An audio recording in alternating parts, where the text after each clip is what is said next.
So let me remove the filters on the slicers, bedrooms all, bathrooms all.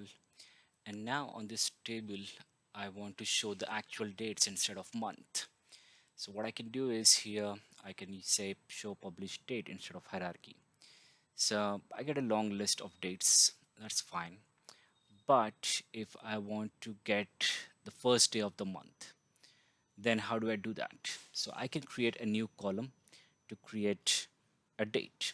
So how do I do that is I can click here and say new column.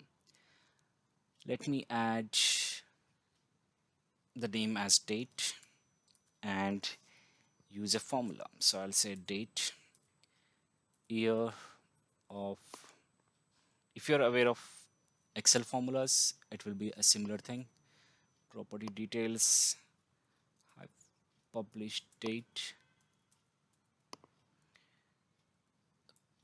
bracket close, month of property details,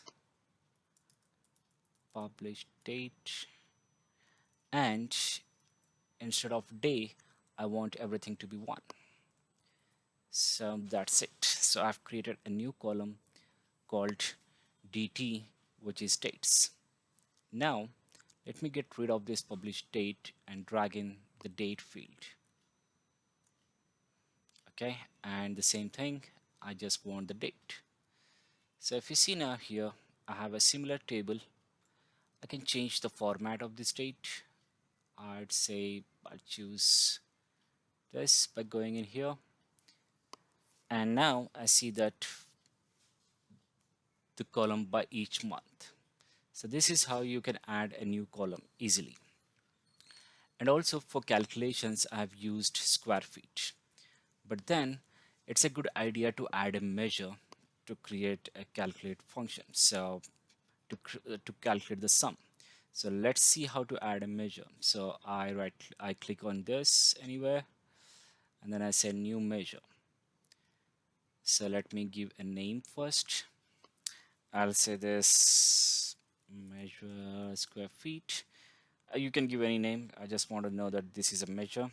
And then I'm gonna say sum of property details and square feet.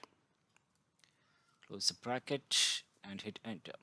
So it's always good idea to create a simple measure for the metrics that you're going to use. So instead of using square feet, I use a measure square feet, which is similar but not a regular column, it's a measure.